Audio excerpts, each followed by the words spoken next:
தமிழொலி நேயர்களுக்கு வணக்கம். இன்றைய காலை நேர தலைப்புச் செய்திகள்.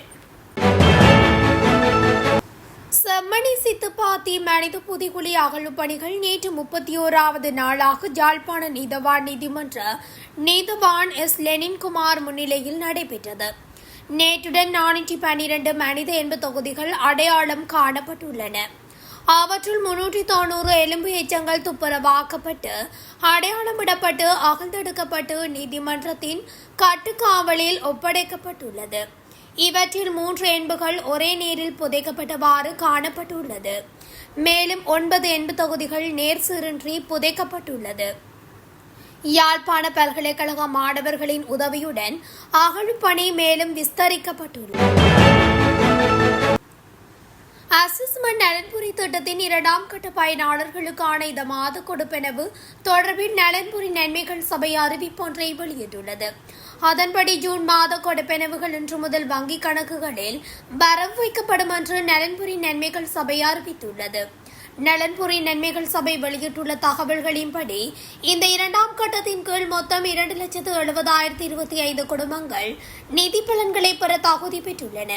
இதற்கமைய தகுதி பெற்ற பயனாளிகளின் வங்கிக் கணக்குகளில் 3.28 பில்லியனுக்கும் அதிகமான தொகை இன்று முதல் நேரடியாக வரவு வைக்கப்பட உள்ளதாக மேலும் குறிப்பிடப்பட்டுள்ளது. இலங்கைக்கு வருகை தந்துள்ள அமெரிக்காவின் தெற்கு மற்றும் மத்திய ஆசிய விவகாரங்களுக்கான உதவி ராஜாங்க செயலாளர் கலாநிதி பவுல் கபூர் நேற்று பிற்பகல் ஜனாதிபதி செயலகத்தில் ஜனாதிபதி அனுரகுமார திசாநாயக்கவை சந்தித்தார். இலங்கைக்கும் அமெரிக்காவுக்கும் இடையிலான 77 ஆண்டுகால இருதரப்பு உறவுகள் இதன்போது நினைவு கூறப்பட்டதுடன் இரு நாடுகளுக்கும் இடையிலான உறவுகள் வர்த்தகம், பாதுகாப்பு, முதலீடு, சுற்றுலா மற்றும் இருதரப்பு மக்கள் தொடர்புகள் போன்ற துறைகளின் ஊடாக சிறந்த பன்முக ஒத்துழைப்பாக வளர்ச்சியடைந்துள்ளதாகவும் சுட்டிக்காட்டப்பட்டது. இந்த இருதரப்பு ஒத்துழைப்பு குறித்து இதன்போது தனது மகிழ்ச்சியை வெளியிட்ட அமெரிக்க உதவி ராஜாங்க செயலாளர் அந்த ஒத்துழைப்பு தொடர்ச்சியாக முன்னோக்கி கொண்டு செல்வதற்கு அர்ப்பணிப்புடன் செயல்படுவதாகவும் குறிப்பிட்டுள்ளார். 2026ஆம் ஆண்டுக்கான காப்பீடு இதர பரீட்சை விடைத்தாள் மதிப்பீட்டு பணிகளில் ஈடுபட உள்ளவர்களுக்கான விண்ணப்பம் இறுதி திகதி நீடிக்கப்பட்டுள்ளது. குறிப்பிட்ட காலப்பகுதிகள் விண்ணப்பங்களை சமர்ப்பிக்க தவறிய பரீட்சகர்கள் விடுத்த வேண்டுகோளுக்கிணங்க இந்த தீர்மானம் எடுக்கப்பட்டுள்ளதாக பரீட்சைகள் ஆணையாளர் நாயகம் தெரிவித்துள்ளார். இதன்படி இணையவழி மூலமாக விண்ணப்பிப்பதற்கான கால அவகாசம் எதிர்வரும் 2026 ஜூன் 26ஆம் தேதி வரை நீடிக்கப்பட்டுள்ளது. விண்ணப்பதாரர்கள் தங்களின் விண்ணப்பங்களை online.exams.government.lk அல்லது EIC என்ற அதிகாரப்பூர்வ இணையதளத்தின் ஊடாக புதிய இறுதி திகதிக்கு முன்னர் சமர்ப்பிக்க முடியும்.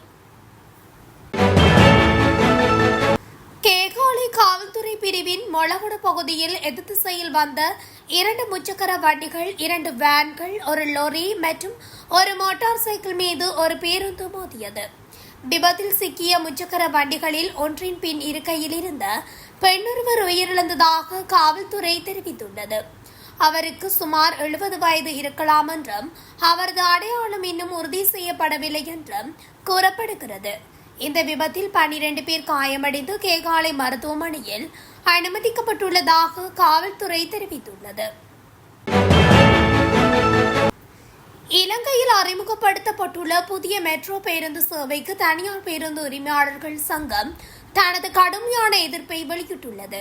அதன்படி இலங்கை போக்குவரத்து சபையின் கீழ் அரசாங்கத்தினால் அறிமுகப்படுத்தப்பட்ட இந்த திட்டம் வரி செலுத்தும் பொதுமக்களுக்கு மேலதிக சுமையை ஏற்படுத்தும் என்றும் அந்த சங்கம் மேலும் சுட்டிக்காட்டியுள்ளது.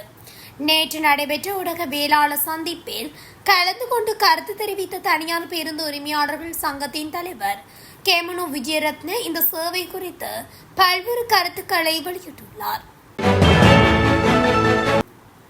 ஹட்டன் கொட்டக்கலை நகரில் நடைபெற்ற திருமண விசேட நிகழ்வொன்றில் இரு தரப்பினருக்கு இடையே ஏற்பட்ட மோதலை சமரசம் செய்ய சென்ற திம்புளப்பத்தனை போலீஸ் அதிகாரிகளின் கடமைக்கு இடையூறு விளைவித்து முறுகலில் ஈடுபட்ட குழுவினர் ஜூலை மாதம் 6ஆம் தேதி வரை விளக்கமறியலில் வைக்கப்பட்டுள்ளனர்.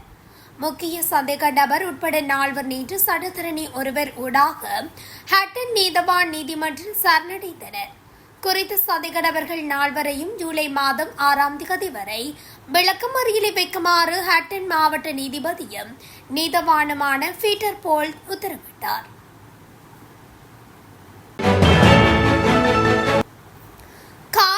கபராதுவ காவல்துறை பிரிவின் கதலுவ பகுதியில் கடலில் குளித்துக் கொண்டிருந்த ஒருவர் நேற்று பிற்பகல் நீரில் மூழ்கி உயிரிழந்ததாக கபராதுவ காவல்துறை தெரிவித்துள்ளது. குருநாகல் பகுதியிலிருந்து மற்றொரு குழுவினருடன் சுற்றுலா சென்றிருந்த ஒரு குழுவினர் கதலுவ கடற்கரையில் குளித்துக் கொண்டிருந்த போது இந்த விபத்து இடம்பெற்றுள்ளது. நீரில் அடித்து செல்லப்பட்டவரை அருகில் இருந்த மக்கள் மீட்டு மருத்துவமனைக்கு கொண்டு செல்லும் வழியில் அவர் உயிரிழந்ததாக தெரிவிக்கப்படுகின்றது.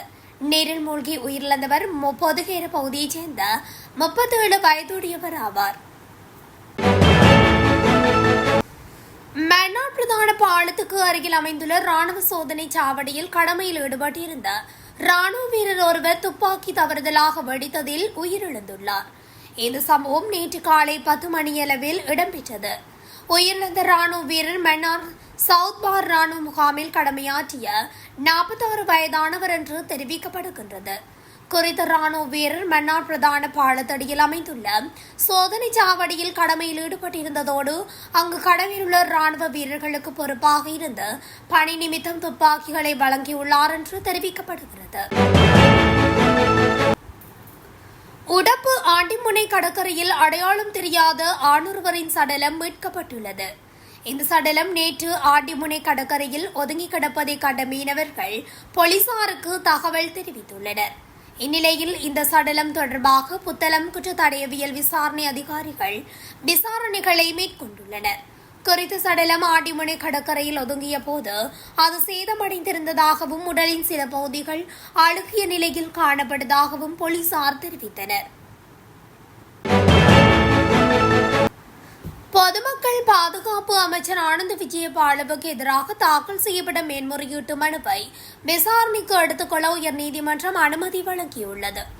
ஆனந்த் விஜயபால நாடாளுமன்ற உறுப்பினர் பதவியை வகிப்பதற்கு தகுதியற்றவர் என்று தீர்ப்பளிக்குமாறு கோரியே குறித்த மனு தாக்கல் செய்யப்பட்டதாக தெரிவிக்கப்படுகின்றது. ஸ்ரீலங்கா பொதுஜன பெரமுனவின் முன்னாள் நிர்வாக செயலாளர் ரேணுக பெரேராவினால் தாக்கல் செய்யப்பட்ட இந்த மனுவை பரிசீலித்த பின்னரே உயர்நீதிமன்றம் இந்த உத்தரவை பிறப்பித்துள்ளது. இலங்கையில் கடந்த 24 மணித்தியாலங்களில் 1069 டெங்கு நோயாளர்கள் பதிவாகியுள்ளதாக தேசிய டெங்கு ஒழிப்பு பிரிவின் பதில் பணிப்பாளர் தெரிவித்துள்ளார். நடப்பாண்டில் பதிவான மொத்த டெங்கு நோயாளர்களின் எண்ணிக்கை 45,037 உயர்ந்துள்ளதாகவும் இதுவரை 28 மரணங்கள் பதிவாகியுள்ளதாகவும் அவர் குறிப்பிட்டுள்ளார். வீடொன்றில் நபரொருவர் சந்தேகத்துக்கிடமான முறையில் உயிரிழந்துள்ளதாக தபுதேகம போலீஸ் நிலையத்துக்கு கிடைத்த தகவலின் பேரில் விசாரணைகள் ஆரம்பிக்கப்பட்டுள்ளன. தபுதேகம யாய 5 பகுதியில் உள்ள வீடு ஒன்றில் உயிரிழந்தவர் யாய 5 ராஜங்கனை பகுதியைச் சேர்ந்த 54 வயதுடையவர் என்று தெரிய வந்துள்ளது. பிரேத பரிசோதனைக்காக சடலம் அனுராதபுரம் வைத்தியசாலையின் பிரேத அறையில் வைக்கப்பட்டுள்ளது. ரக்மானி ஸ்ரீ உபயதில காரம விகாரியில் நடைபெற்ற 78வது பொசன் பெரகரா ஊர்வலத்திற்காக அழைத்து செல்லப்பட்ட யானை தாக்கியத்தில் பாகனும் அவரது உதவியாளரும் உயிரிழந்தனர். நேற்று நடைபெற்ற ஊர்வலத்துக்காக அழைத்து செல்லப்பட்ட 2 யானைகள் பிகாரிக்கு அருகில் கட்டப்பட்டிருந்தது. இந்த நிலையில் நேற்று காலை அந்த யானைகளில் ஒன்றுக்கு தண்ணீர் கொடுப்பதற்காக பாகனின் உதவியாளர் ரக்மானி ஆற்றை நோக்கி அழைத்து சென்றுள்ளார். அந்த சந்தர்ப்பத்தில் யானை ஆவேசமடைந்து உதவியாளை தாக்கி மிதித்துக் கொண்டுள்ளதாக கூறப்படுகிறது.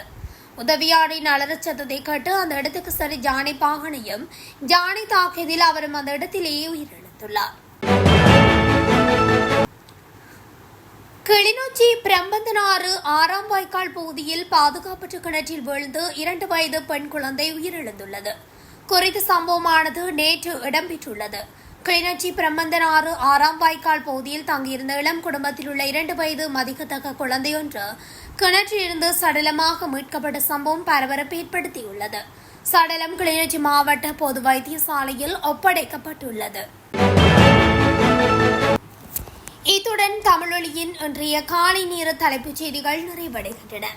தொடர்ச்சியாக செய்திகளை அறிந்து கொள்ள தமிழொலி ஊடகத்துடன் இணைந்திருங்கள். நன்றி, வணக்கம்.